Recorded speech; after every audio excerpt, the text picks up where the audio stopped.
Hipacondríaca apresenta Surra de Lúpulo. Oi, pessoal. Bom dia, boa tarde, boa noite. Eu sou Ludmilla, mais conhecida no Instagram como Hipacondríaca. E no programa de hoje nós vamos falar com as mentes amargas e geniais por trás da cervejaria santista Everbril, Renê dos Santos e Célio Ongaro. Renê e Célio, deem um alô pra gente, por favor. Olá, pessoal. Eu sou o Renê. Fala, pessoal. Eu sou o Célio. Bem-vindo, Célio. Bem-vindo, Renê. E eu sou o Leandro. E hoje vocês podem me chamar do Lip Hard da Sours. Falando em Sours, Renê, você está bebendo alguma coisa ou já bebeu? Como é que tá seu clima hoje? Nós ainda iremos beber. Nós estamos aqui com a Evergold, que é a Hop Lager, que ganhou medalha de ouro no ano passado em Blumenau. Opa. E com a Black Winter, que é uma Russian Imperial Stout. A gente vai daqui a pouco abrir e começar. Boa. E você, Lud? Bom, eu tô conseguindo segurar minha ansiedade, então... Isso não, você tá de parabéns, hein? Um defeito especial, foi recém-aberta, Double Main, sensacional, também da Everbril, ou seja, esse programa é completamente patrocinado por Everbril. E você, Lip Hard das Sours, o que você tá bebendo? Eu estou bebendo uma Soul Sour, uma Berliner Weiss da Everbril. E é ótimo pro Lip Hard da Sours, porque é uma ótima cerveja para quem tá aprendendo a beber sours, ácidas, né? Uma cerveja de entrada, assim, para paladares um pouquinho mais ácidos, né? Mais radicais. Bom, já a minha é uma completa surra de lúpulo. Começamos aí com o pé direitíssimo nessa brincadeira, hein? Gente, antes das perguntas, vamos para os recadinhos do coração. Estamos a um pouco mais de um mês do nosso aniversário de 1 ano do Surra de Lúpulo e preparamos para abril uma programação ainda mais especial. Não perca! As confusões de duas pestinhas infernizando a vida. A nossa maior invenção vai ser a premiação dos melhores do ano 2020, de acordo com o voto de vocês que nos escutam. Não me deixem falando sozinho, por favor. Votem, participem. Ele pode ficar falando sozinho, a Ludmilla não. O Leandro, sim. Não, então assim, votem, participem para a gente saber quem vai ganhar o lúpulo de ouro, né? Serão algumas categorias, é um votinho rápido, por favor, participem. O link do formulário vai estar no Linktree do Surra de Lúpulo e, claro, a Hipacondríaca vai ajudar a divulgar isso aí no Instagram, né? Hipacondríaca. Vamos pensar,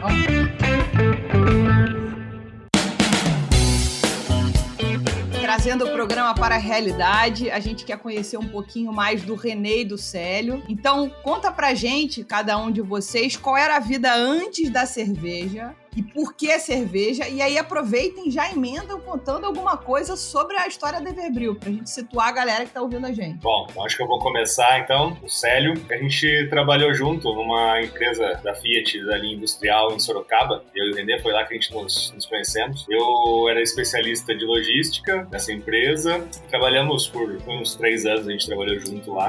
E aí nesse tempo o Renê veio embora para Santos. E foi aí que a gente começou essa história aqui em Santos com a Everbril. Bom, Renê falando, trabalhei a vida toda em logística, me formei em projetos de mecânica, depois fiz um pós em administração, mas a carreira toda foi na área de logística, tanto de centro de distribuição, como depois de logística portuária, que foi o que me trouxe para Santos. Inclusive, eu continuei trabalhando até janeiro deste ano, com jornada dupla aí. Porém, agora, pelos projetos que vêm pela frente, que a gente vai falar daqui a pouco sobre eles, iniciei meu processo de desligamento da iniciativa privada no ano passado. Aí tinha que terminar alguns projetos, eu finalizei em dezembro, aí consegui sair dia 6 de janeiro, agora eu deixei a iniciativa privada para me dedicar junto com o Célio aí 100% do tempo para a Everbril e para o projeto que a gente está construindo aí. Don't let your dreams be dreams. Sobre como surgiu a Everbril, o Célio começou fazendo na casa dele, nas panelinhas do fundo da casa dele lá em 2013. A gente era amigo e tal, batizei a filha do Célio, a gente ficou próximo, uns compadres aí. E aí eu ia lá mais pra ajudar, assim, pra beber, na verdade, É isso que eu ia falar, ajudar, sei. Você tava Pra fazendo puxar do tanque. na geladeira dele. É. A geladeira tava muito cheia, precisando de uma ajuda logística para caber mais fermentadores e etc. Na casa do Célio virou uma mini fábrica. Tinha mais geladeira para fazer cerveja do que para guardar mantimento. E aí, de 2013, sempre ia fazer cerveja. Uma vez, um sábado por mês fazia, a gente se reunia, batia papo. Mas como a grande maioria ainda era despretensiosamente, né? Era um negócio de diversão mesmo, fazer para tomar. E você começa a evoluir o paladar, você começa a gostar daquilo e começa a fazer realmente para tomar. Sempre tem aquela coisa de por que não transformar isso num negócio? Tava, não digo começando, mas não era tão grande o mercado de artesanal como está hoje no Brasil, embora ainda em termos proporcionais comparado com outros países é bastante pequeno, mas era bem menor ainda naquela época. Aí depois de 3 anos, lá em 2016, aí o Célio fazia as garrafinhas, poucas garrafas, a gente envasava, era artesanal raiz mesmo, fazia uma plaquinha de papel com uma cordinha de barbante, levava para alguns sommeliers provar e tal, e a gente sempre tinha uma métrica, uma forma de levar, que era fazer uma pergunta para quem conhecia mais do que a gente na época, e o que tem para melhorar nessa cerveja? Porque o comum é você levar, obviamente, uma cerveja que não deixa de ser um presente para alguém, e a pessoa certamente ela vai elogiar, ela vai falar, pô, tá legal, tá gostosa, curti, mas não era aquilo que a gente estava procurando naquele momento, a gente estava procurando realmente quem conhecesse pudesse nos fazer críticas construtivas. Então a pergunta era sempre essa: o que você acha que tem para melhorar nessa amostra que eu tô te trazendo? Então eram amostras contadinhas, assim, era 10 garrafas de cada, 10 de IPA e 10 de Black IPA. E aí vai daqui, vai dali, testa, repete a receita, acerta aquilo que foi comentado como ponto de melhoria. Até 2016 realmente a gente fazer pela primeira vez, a gente juntou aí uma reservinha de cada um aí, pouca coisa, e fez um primeiro lote lá na cervejaria da Cuesta, que fica em Botucatu, um tanque de 1.000 litros de Ever IPA e um tanque de 500 litros de Black IPA que se chama Ever Black. Ainda era um processo muito, assim, realmente de quem está aprendendo ainda o mercado artesanal, então você tinha dificuldade para conseguir reservar um tanque numa cervejaria, que eram tanques pequenos, poucas cervejarias têm tanques de 1.000 litros ou de 500 litros. E era o que cabia no nosso bolso e o que a gente queria testar o mercado também, porque a gente não sabia como ia ser. Então a gente ficou lá por um tempo, produziu esse lote de Ever IPA, ficou na casa do Célio, na sala dele, ficaram lá. Estoque de caixa de cervejas lá, que ficou no meio da sala um tempinho para até a gente se entender com o mercado e tudo, né? Antes de partir para um armazém, para alguma coisa desse sentido. Aí ficou o pallet lá na sala do Célio, ornamentando lá, e a gente ia vendendo. Aí eu trouxe um pouco para Santos. Entre no meu carro, na estrada de Santos. O carro vinha cheio de caixa e tal, e é a vida realmente como a gente brinca, né, do glamour cervejeiro aí, de carrega junto com mala, desce, começa a oferecer. Só que assim, esse meu lote demorou uns 2-3 meses pra gente conseguir vender, porque era realmente bater de porta em porta, literalmente. Ir em cada PDV, oferecer, aí leva a amostra pra cá, leva a amostra pra lá. Você é só mais um entrando no mercado, então ninguém nunca tinha ouvido falar da Everbrew. Nesse mesmo ano, em 2016, a gente mandou a amostra ainda de panela da Ever Black, que é a Black IPA, pro Festival de Blumenau. E aí foram as duas, mas a Black IPA ela ganhou uma medalha lá de bronze, então como ainda a amostra de panela. Aí apareceu um pouco o nome. Começa a conseguir mostrar um pouquinho a cara no mercado. Mas como eu falei, esse primeiro lote demorou uns 2-3 meses pra gente vender, aí mais um mês pra receber, aí fluxo de caixa é totalmente limitado. Então quando recebe, você tem que brigar de novo pra conseguir um outro tanque na fábrica, porque você produz pouco. Obviamente a fábrica não vai segurar um tanque pra você. Então a gente foi uns 6 meses assim, bem difícil, assim, bem complicado, tanto de fluxo de caixa como de conseguir produzir. Eu e o Célio trabalhando ainda o dia todo na indústria, né, na iniciativa privada. Aí em fevereiro de 2017, aí a gente começou a perceber um movimento de New England IPA no Brasil, que é essa onda das cervejas turvas, né, das cervejas da região região do Nordeste dos Estados Unidos. Aí o Célio preparou uma receita, a primeira receita de New England, que foi a Evermont. Também tanque pequeno, fizemos só chopp e tiramos algumas caixas de garrafa para vender assim no boca a boca. Mas a gente levou alguma dessas caixas para alguns bares. Na época a gente conhecia o Paulo do EAP aqui em São Paulo. E o chopp foi para um evento aqui em Santos e foi também para vários bares. Foram acho que 20 barris, se eu não me engano, e umas 20 caixas. E esses 20 barris a gente dividiu ele, foi um para cada lugar aí do estado, aí, alguns para outros estados. E esse chopp chamou muito a atenção no mercado. Então a Evermont efetivamente projetou a gente pro mercado, abriu assim um monte de porta, porque daí todo mundo queria saber o que era aquela cerveja, da onde vinha, quem que fez, quem é Everbrewed na fila do pão, né, como dizem. E daí em diante a gente foi evoluindo. Aí depois da Evermont veio a Evermaine, veio a Evermass, todas elas, essas três primeiras pelo menos, elas fazem referência aos pontos do Nordeste dos Estados Unidos, né, os locais de onde surgiu. E Vermont é uma das vertentes dos estados que começou aí a onda das New England. Maine é outro e Massachusetts outro local. Então ficou Evermont, Evermaine, Evermass. O início foi nessa um pouco de estudo ali do que estava disponível na época na internet.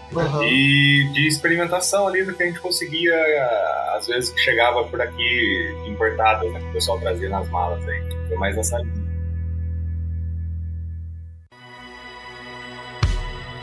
A Everbrewed, pelo que vocês contaram, ela nasceu em 2016. Vocês já falaram que começaram como ciganos, né? Na verdade, começaram na panela, né? Como caseiros total. E aí começaram a experimentar, receber esses feedbacks que eu achei muito bem direcionados. Que não é me dar biscoito, né? Me diz o que eu tenho que melhorar, né? É muito diferente essa abordagem mesmo. Montaram um brewpub e agora tem a intenção de construir a fábrica própria. Conta um pouco dessa evolução, como é que foi essa experiência de abrir o brewpub e o que esse brewpub ensinou a vocês para agora vocês acharem que, putz, vamos para a fábrica própria? Qual é o gatilho da fábrica própria? O brewpub, ele foi um pouquinho antes, em 2018, antes de inaugurar o brewpub, em meados de 2018, a gente estava em obras ainda, a gente recebeu um convite para fazer uma cerveja lá em Nova York com a Sand City. E eles acharam a gente pelas redes sociais. É engraçado que fora do Brasil, o Untappd é até mais forte, a gente percebe que eles olham realmente a rede social e por aquilo eles viram as notas e começaram a falar, pô, os rótulos de vocês são muito legais, a identificação visual a gente gostou muito, mas era uma conversa despretensiosa que virou, aí eles convidaram a gente para fazer uma collab lá com eles, a gente foi em junho, julho de 2018 para lá para fazer, e uma semana antes da viagem, eles, pô, o pessoal super gente boa, assim, tudo totalmente aberto, fácil relacionamento, aí eles perguntaram, a gente pode convidar uma pessoa para fazer uma cerveja também junto? Ah, pô, claro, né? Cervejaria de vocês e a gente não tem nenhum. Isso. A gente falou, quem que é? É o Jeff, da Evil Twin. O Evil Twin era, assim, ainda uma baita de uma referência pra gente em stout, em alguns estilos. Tanto que a gente ficou aí uns 2-3 dias sem dormir por causa disso. De falar, pô, a gente vai fazer cerveja com o Pica das Galáxias lá e pô, fomos na praia com eles, na casa deles. Então, a gente teve um pouquinho de contato lá. Aí isso também, sem dúvida, ajuda a projetar, a impulsionar a marca, a projetar a marca. A gente repetiu a receita que a gente fez lá, a gente repetiu aqui também no Brasil. Isso foi em meados de 2018. Mais ou menos em meados de 2018 também, o Célio mudou pra cá, pra Santos. Aí o Célio já deixou a iniciativa privada e dedicou aí 100% a Everbrewed, pra gente também conseguir montar o brewpub. E pra ficar focado na cervejaria, no desenvolvimento de produtos, a gente acabou fazendo a obra e trazendo os equipamentos menores da série Nox, assim, um bitoque de 250 litros, 4 tanques 500, e a ideia era ser mesmo laboratório, né? A ideia de desenvolver receitas, desenvolver produtos numa escala menor, só que reproduzível, né? Na indústria, na fábrica maior, porque já são equipamentos controles e tudo mais modernizado quando comparado com o que eu fazia em casa, nas panelinhas de 30 litros ali. Foi nessa linha, né, de oferecer para o pessoal aqui de Santos os spoilers, vamos assim dizer, e tomar o feedback na hora ali do que eu estava servindo, né, do que estava fazendo e oferecendo. Até hoje ainda a gente tem essa pegada aqui no Brewpub de fazer esse tipo de produto ali. Praticamente, pelo menos 3 receitas novas por mês ali a gente testa aqui no Brewpub antes de sair com ele na lata, né, na Sorocaba. Legal. E tem mais um ponto também sobre o Brewpub, é que as pessoas perguntavam, viu, onde que é Everbril? Aí a gente falava, não é, porque não tem fábrica, tem bar, tem nada. Ah, mas eu queria conhecer você. Então, aí também, essa era uma necessidade da gente, além de ter o laboratório, como o Célio falou, é ter uma casa para receber cliente, para receber amigo, para as pessoas poderem tomar produtos exclusivos, cervejas exclusivas aqui, que são feitas no Brewpub e não saem daqui. É com esse objetivo que foi criado o Brewpub aí em novembro de 2018. Legal.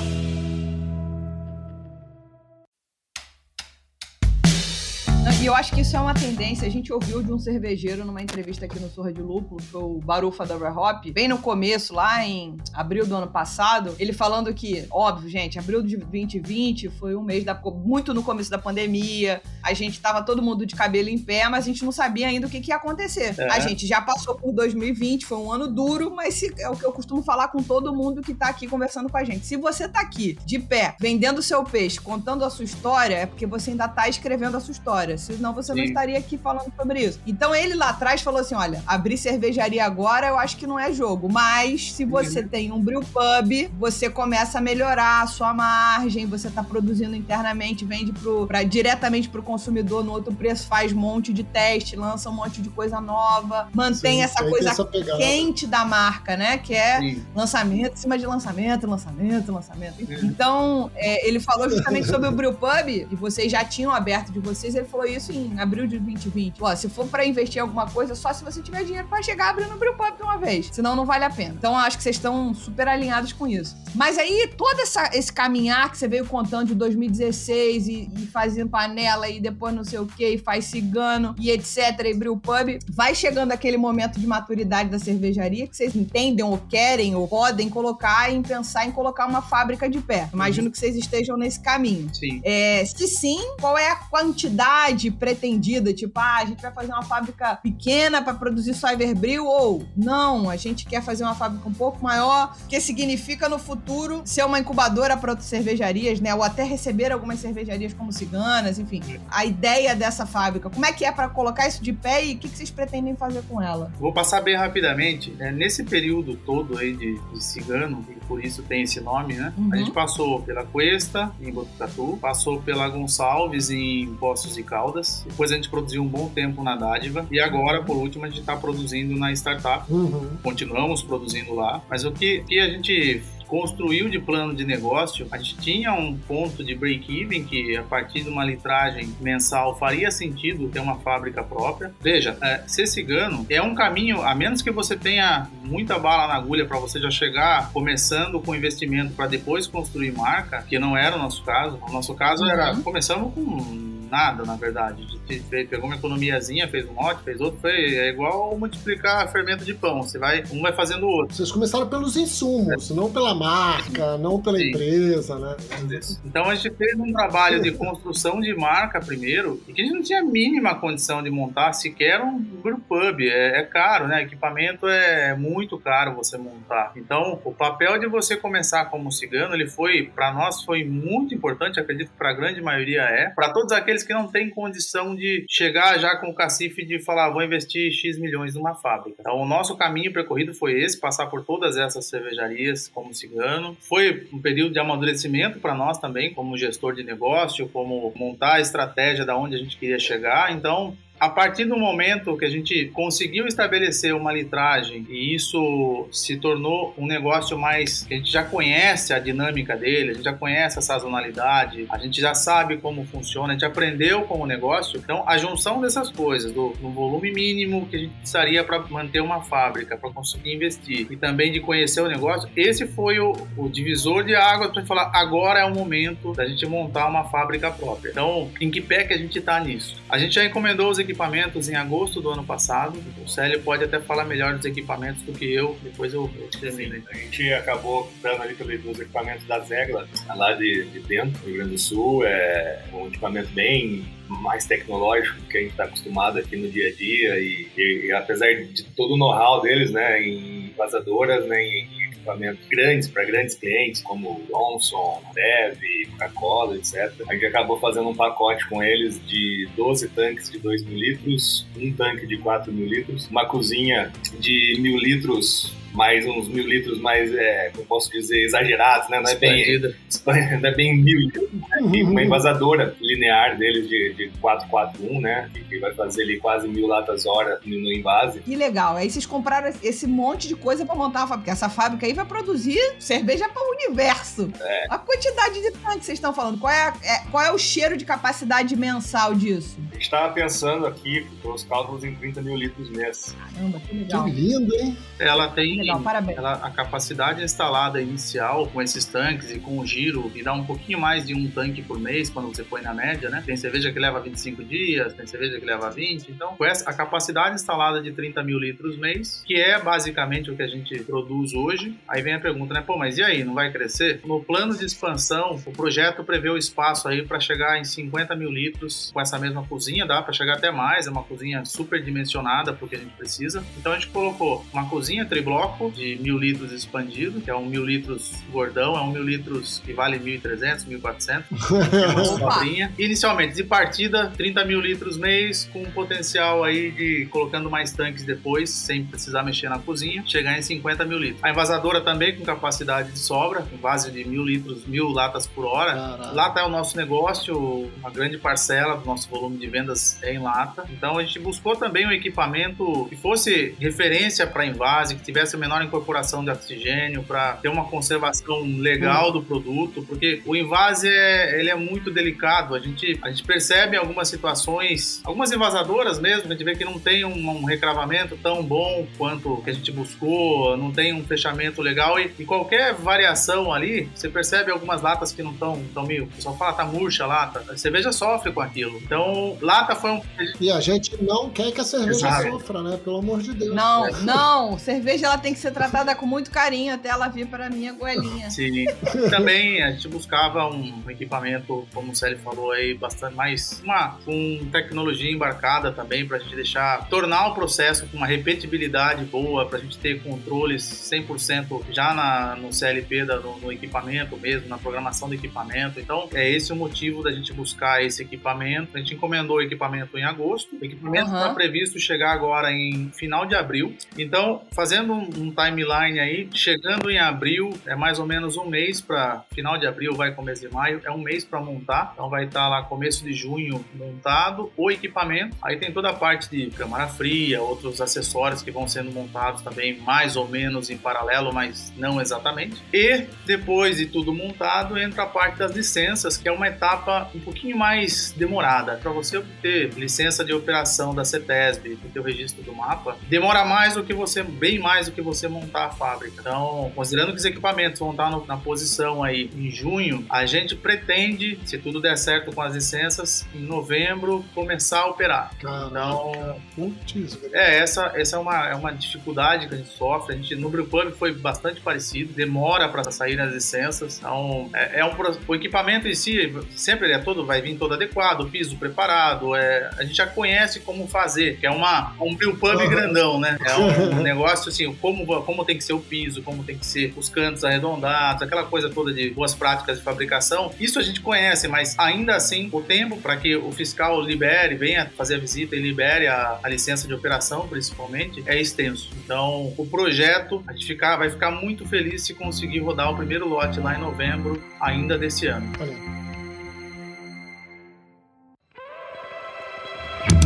Eu fiquei com uma dúvida, vocês falaram que a expectativa é chegar até uns 30.000 litros, mais ou menos, né? E aí eu entendo que, com uma fábrica própria, vocês ganham total autonomia de gestão da produção, vocês ganham controle desse calendário de produção, então vocês escolhem o que vão produzir quando. Existe toda uma série de vantagens administrativas e também vai ter um crescimento de volume de produção. Hoje, na startup Brewing, vocês produzem menos do que 30.000? Na verdade, é importante isso que você falou. A gente teve uma expansão muito grande no último ano. Por incrível que pareça, na pandemia, março fechou o Brewpub. E aí, daquela coisa, né? E agora? Fechou o Brewpub, era só um sinal para dizer o seguinte: se fechou aqui, fechou em todo lugar, fechou todos os bares. O que vai ser da gente? O que vai ser de todo mundo? Só que a gente percebeu um fenômeno contrário. Felizmente, a gente conseguiu perceber isso logo, que o mercado consumiu muito, mas muito mais naquele período de primeira onda do que em dias normais. A gente, 2020 para nós, a gente teve um crescimento de 130% de volume e faturamento. Caraca. Foi um ano complexo, que continua sendo pela pandemia, mas como consumo foi muito bom. E é que a gente também conseguiu pegar o início daí falando de outra onda, que é a onda de muita gente recuou no início da pandemia, parou de produzir por precaução, que realmente era um momento de uma interrogação gigante na cabeça de todo mundo do que ia acontecer, mas a gente sentiu, talvez o Brewpub nos ajudou a perceber isso, a gente sentiu a demanda bombando. Aí a gente pediu para a startup, olha, a startup estava com a fábrica fechada, vocês conseguem abrir a fábrica para a gente produzir? Vocês estão loucos, tá tudo parado. Não, tá não, produz. Então nessa época a gente estava produzindo 7, 8 tanques por mês. Em julho de 2020, no começo da pandemia, tiveram meses que nós produzimos quase 18 lotes na startup. Então, isso significa em quantidade de litros, você falou? 36 mil litros, são 2 mil litros cada tanque. Então, se for 18 tanques e 2 mil litros. Embora todo gráfico você tenha um pico, depois você tem uma estabilização, ele estabilizou, mas ele estabilizou no nível mais alto. Isso aí, a gente também conseguiu ocupar share de mercado, e como alguns recuaram, a gente conseguiu ocupar esse espaço. Hoje a gente vem nessa cadência de 13, 14, 15 lotes, já se mantendo alguns meses. Então, a gente parte com a fábrica aqui de Santos com a capacidade nominal hoje do que a gente já produz. Então, a gente parte com ela cheia. Então, respondendo a uma pergunta que foi feita sobre incubar ou produzir para terceiros, num primeiro momento não está nos nossos planos, até por uma questão de capacidade de produtiva. Não é algo que a gente está cravado na pedra, como se para sim ou para não. Inicialmente, a gente sabe que é não, porque nós não temos nenhuma condição de fazer, até porque tiraria volume nosso. E aí, vocês tiraram um fator de risco de abrir a fábrica, né? Pelo menos o volume de produção vocês garantem que é aquilo que vocês já conseguem vender, já conseguem ter saída, já conseguem distribuir. Então, esse fator de risco de hoje eu distribuo 30, 34 mil e vou passar a distribuir 50 mil, vocês aliviaram, falaram, não, esse eu não quero. Eu vou ter autonomia.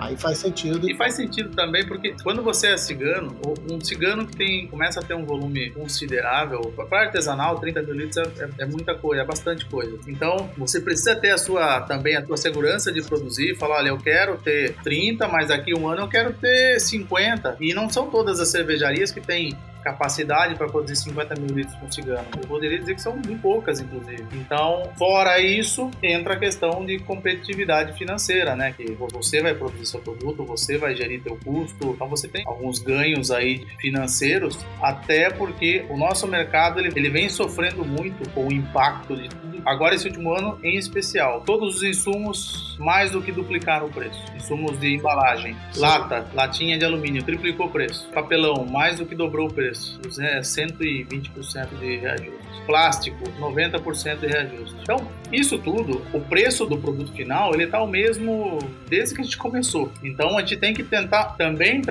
recuperar um pouco da competitividade, porque você vai consumindo margem, então você tem que trazer isso de volta um pouco. E em especial, como eu falei, por esse ano que foi a escassez de insumo, ela tá judiando de muita gente. Judiando mesmo, assim, é absurdo o incremento de custo que a gente tem. E lúpulo vem de fora, dólar em início do ano passado 4,15, esse ano estamos batendo 5,70, então você põe aí 40% de reajuste de lúpulo. Tudo isso vai comendo também da tua competitividade.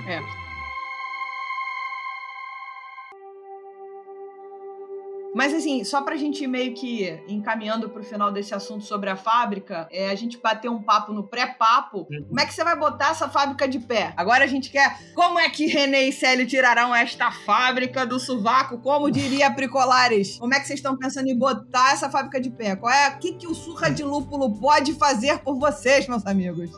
Fala, Leandro. Puxa o cheque aí, Leandro. Você que é o nosso CFO.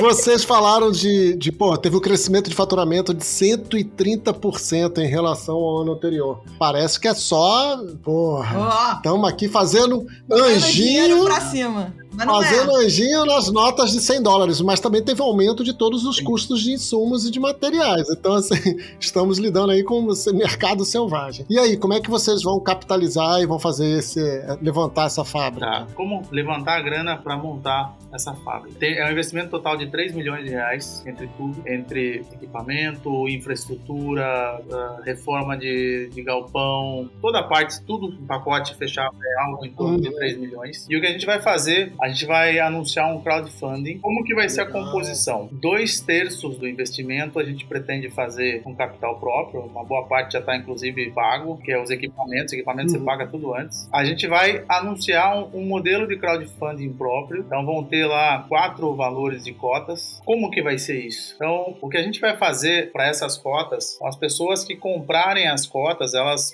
obviamente ninguém coloca dinheiro na frente de graça, né? Então a pessoa que comprar uma cota de R$500, ela vai ter um benefício, ela vai ter um incremento desse valor que a gente vai anunciar, vão ser vários planos. Então, vou dar um exemplo aqui, não é exatamente esse valor, mas a pessoa colocou R$500, ela vai ter R$750 de crédito para retirar em produtos assim que a fábrica iniciar. Qualquer uma das cotas que ela comprar, aí quanto maior a cota, maior o bônus.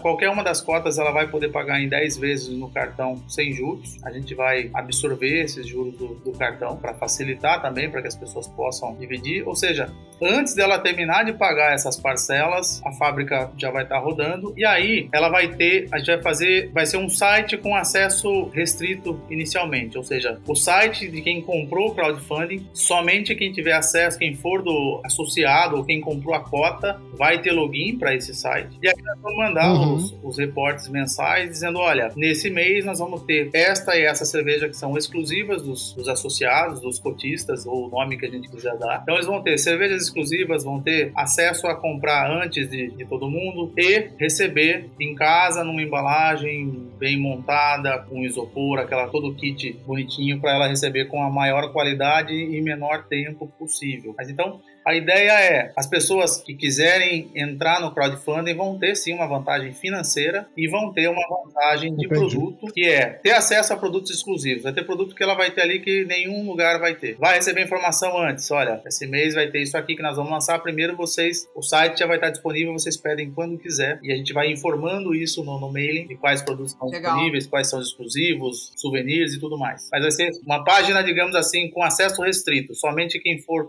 assinante ou quem for cotista vai ter como logar nessa página.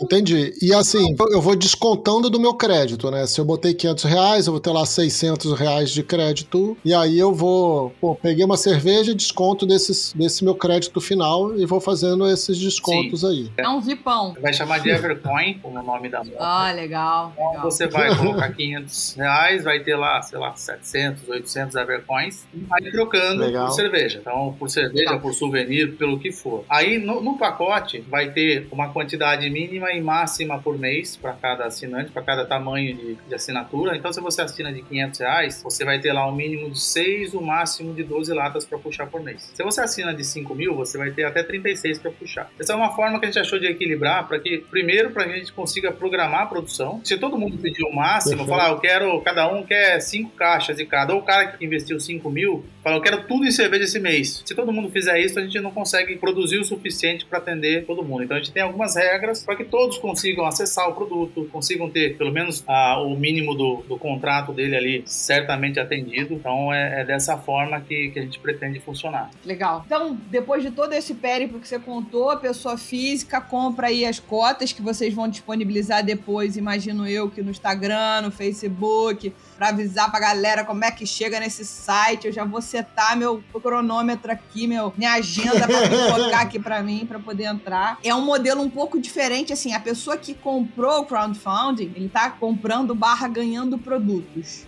Eu não sou uma investidora de fato, eu não viro uma pequena micro associada da Everbril. Não é a ideia de vocês de negócios. Você tá correta no entendimento, você não é um associado, você passa a ter acesso a produtos exclusivos e vantagens quanto a preço para quem investir. A gente não vai lançar muitas cotas, são poucas cotas. A ideia realmente é um passo muito consciente que a gente está dando, até porque a gente tem o nosso plano de negócio, ele não foi construído da noite para o dia, a gente sabe até onde a gente teria que ter de capital próprio para começar esse projeto, e isso já está em andamento e aplicado. Então vai ser pouco, vão ser poucas cotas, é um início, é um piloto, pode ser que depois a gente trabalhe esse site com outro formato depois do projeto do crowdfunding, mas a ideia é, você coloca um dinheiro agora, vai resgatar bem mais do que ele em produto e em produto exclusivo depois de algum tempo.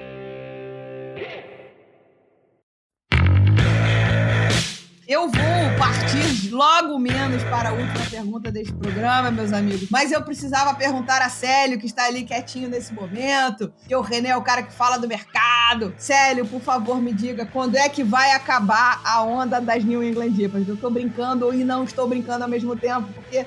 Caramba, velho! Não é... Essa é uma pergunta ou um pedido, Lud? Não. Olha só, eu sou hipacondríaca, gente. Olha só, eu gosto dessa porra. Mas, caraca! Ai, vai lá, pega ela! Lero. Eu tenho batido um pouco nesse assunto aqui, pelo amor de Deus, desculpa. Mas é porque a gente já viu cervejeiro aqui falar que usa a mesma base pra fazer 45 cervejas. Me ajuda, Célio! Vamos lá. Ele vai até beber, ó. René vai até beber. Agora que eu vou parar de falar, eu vou beber. A gente ouve essa pergunta desde que lançamos o primeiro lote de New England IPAs. A gente escuta se perguntar, mas essa modinha vai passar quando, né? Não vai. Não vai. A gente não acredita que isso seja algo que vai ficar no esquecimento, como talvez a Brut IPA ficou, Red IPA ficou, essas outras versões de IPAs acabaram ficando esquecidas, e a New England só cresce, né? Isso é tendência em qualquer lugar, né? Você vai aos Estados Unidos, ainda existem as cervejas, as IPAs tradicionais, mas é muito maior a quantidade de Juicy IPAs disponibilizadas lá em qualquer bar que você vá, ou em qualquer cervejaria. Tá? Os 40 packs é tudo de Juicy IPA. Eu acho que... Eu imagino que a tendência do mercado é essa, e as cervejarias tendem a segui-lo. Ok. A minha porrada, o meu pau nesse Judas, com todo respeito, tá tudo muito parecido, pelo amor de Deus. Qual é a diferença? Entendeu? É isso, é só isso. Sim. Pode fazer 1 milhão de New England IPA. Mas tá muito parecido, meu Deus. Qual é a diferença de eu comprar uma da... Não vou nem falar o nome de ninguém pra não ser chata. Mas entendeu? Vamos lá, você é o cervejeiro, me fala, me ajuda, Célio, me ajuda. É bastante delicada a pergunta, porque cada cervejaria acaba tendo uma assinatura do produto ali, né? Você acaba reconhecendo o produto só pelo aroma ou pela textura ali, você sabe quem que você tá tomando, né? Por mais que tenha a piada ali, né? Se acabar o Citra Mosaic do mundo, acabou os New Englands, né?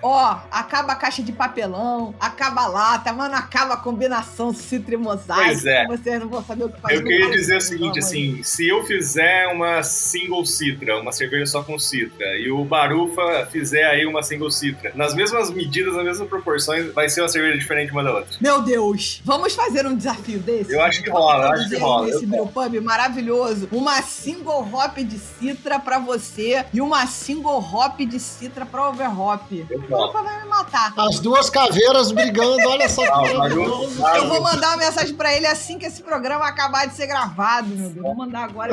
Olha que pemba, hein? Olha que pemba. Eles são amigão nosso, esses meninos aí. Deixa eu só fazer um adendo nesse assunto de assinatura. A gente teve um exemplo muito claro disso. Não sei se vocês acompanharam a All Together, que é a receita da Other Half, que ela disponibilizou no início da pandemia. Só tinha uma diferença lá, que uma era Juice e uma era West Coast, mas a receita estava lá, disponível, como a Brewdog fez uma vez. Mas estava lá dizendo, olha, podem usar essa receita, usar a nossa logomarca, desde que você restitua isso de alguma maneira para ajudar. Para hospitalidade.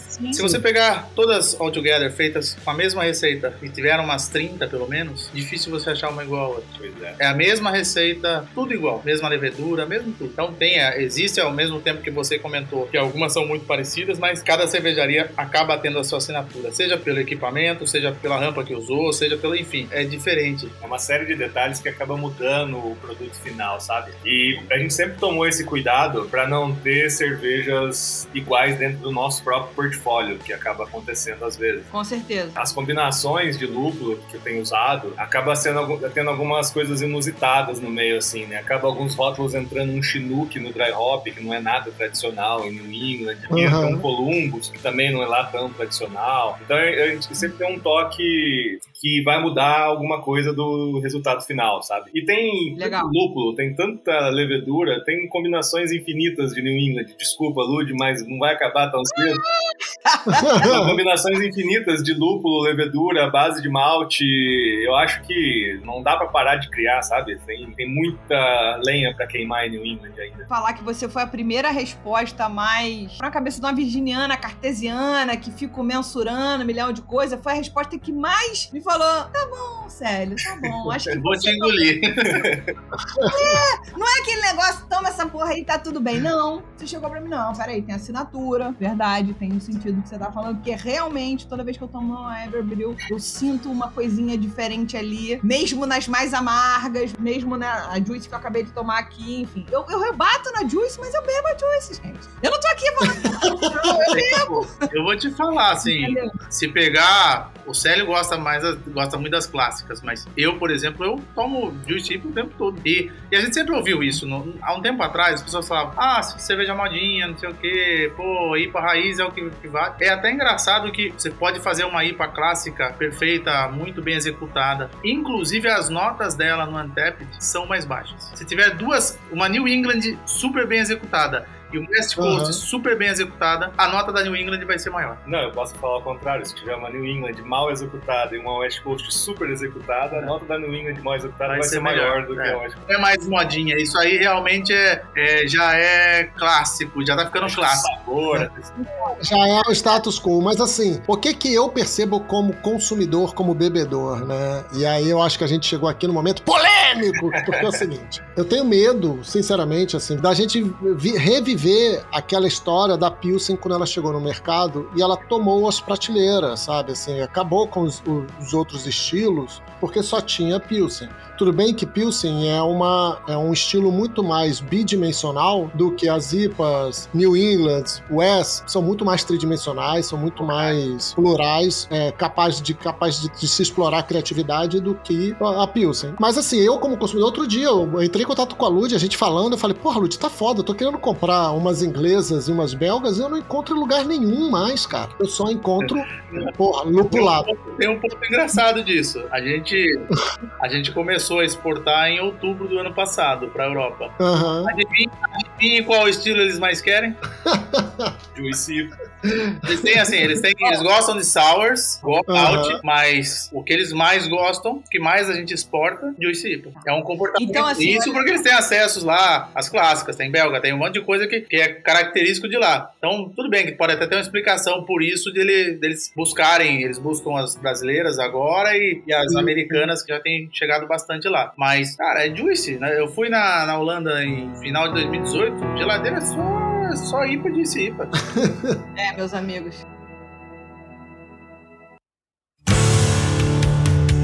Bom, você já meio que pré-respondeu a última pergunta, eu fiquei embromando, tentando arrancar do Célio uma justificativa plausível para New England IPA, ele já me deu. Então a gente, para ir caminhando pro final desse programa, você já disse, a gente falou nesse papo aqui para dar uma recapitulada geral para quem chegou até esse momento, meu guerreiro. Ele é meu guerreirinho. Nós falamos de crescimento na pandemia, a gente falou de criação de fábrica própria, a gente falou desse crowdfunding que vai ajudar a construir em parte, mas ao mesmo tempo é muito benefício para quem comprar. Mas a gente adora saber sobre exportação, porque eu acho exportação um negócio chique pra caceta, cara. Na moral, tipo assim, ó, acabou. Não quero só vender no nosso país. Tem gente lá de fora me querendo. Você já deu a deixa aí que vocês exportam, que vocês estão exportando pra Holanda, que a galera quer muito a New England. Então, já que você já respondeu tudo, por que isso é tão importante pra marca da Everbrewing? Foi uma coisa que você falou lá no começo, que no começo do nosso papo, que no começo da Everbrewing não era possível pensar em composição de marca, porque vocês estavam muito focados em produzir uma cerveja muito boa. Agora não, agora vocês estão meio que calibrando as duas coisas, continuam produzindo coisas incríveis e dando atenção também para a percepção de marca. Então, por que é tão importante exportar? Bom, acho que primeiramente é você conseguir chegar num patamar que o mercado tão exigente quanto o o europeu, ou até... Nós começamos, obviamente, na Europa, não estamos nos Estados Unidos, mas é um público conhecedor de cerveja. E quando a gente foi procurado, um pouco pelo Untappd, um pouco pelo reconhecimento da marca aqui no Brasil, porque veio uma pessoa fazer um site survey aqui, digamos assim, para buscar algumas cervejarias. Ele falou, não, eu quero levar a marca de vocês para lá. Aí beleza, tal, a gente fica naquela, né?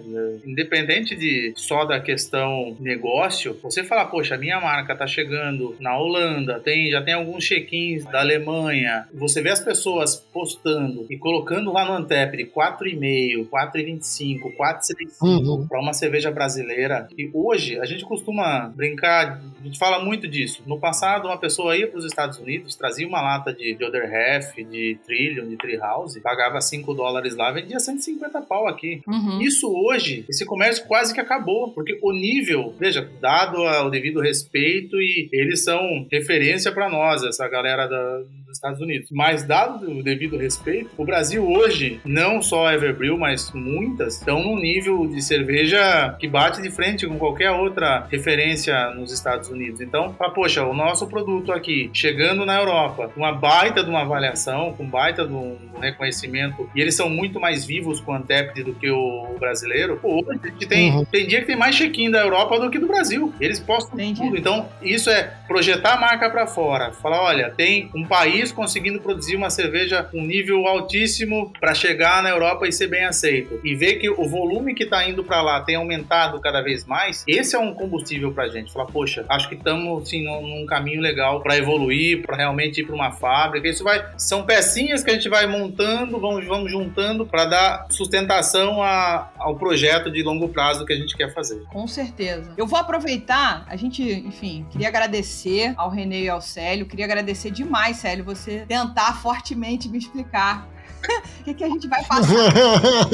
Obrigada. Eu queria agradecer vocês a disponibilidade de estar aqui conosco. Agradecer os kits que vocês mandaram pra gente. A gente ficou muito feliz. Desejar toda a sorte do mundo. Sorte é uma palavra... É um desejo real, mas é sucesso, né? Vocês não precisam de sorte, que vocês já estão trabalhando aí, ó, nadando de braçada, que tudo dê certo na abertura da fábrica, que a gente beba mais Everbrew no Rio. A gente tem uma loja cativa da Everbrew aqui, que é o Crafting Box. O Renato é o vendedor que fala da Everbrew. Eu tenho torneira fixa da Everbrew, caralho. Enche a paciência, galera, mas é um queridaço, amigo do peito. Então, o desejo é muito sorte. E aproveitar, antes do Leandro se despedir também, vocês falaram muito do Untappd. E aí a gente sabe como isso é importante pra pessoa que toma cerveja no nosso país também, apesar do check-in não ser tão voraz como lá fora. E a gente usou o Untappd pra poder buscar os melhores do ano em cada categoria. Óbvio que a gente criou categorias que os melhores do ano quem definiu somos nós, mas a melhor não sei o que, a melhor na cervejaria, a melhor... Não posso falar de todas as categorias. Foram extraídas do Untappd, pra vocês não acharem que eu inventei da minha cabeça. Então, votem, nos ajudem a construir o programa de 1 ano do Surra de Lúpulo. Leandro, é com você. René, Célio, muito obrigado. Obrigado por participarem, por trocar essas experiências com a gente, nos contar toda essa história aí, bem interessante e, assim, história de sucesso, né? Bem legal pra gente ouvir, mesmo vendo as dificuldades de 2020 que passamos aí. Valeu, obrigadaço. Mais uma vez eu vou repetir o agradecimento da Lud aqui. Obrigado pelos kits. Nossos ouvintes também vão agradecer, porque a gente vai sortear um kit desses para todos os assinantes da nossa newsletter. Então, se você é assinante da nossa newsletter, você corre o risco de ganhar um kit destes. Fique atento aos seus... Fique atento aos seus e-mails. Brigadaço vocês dois. Valeu, gente. Obrigado. Valeu, a gente que agradece aí o espaço. Obrigado.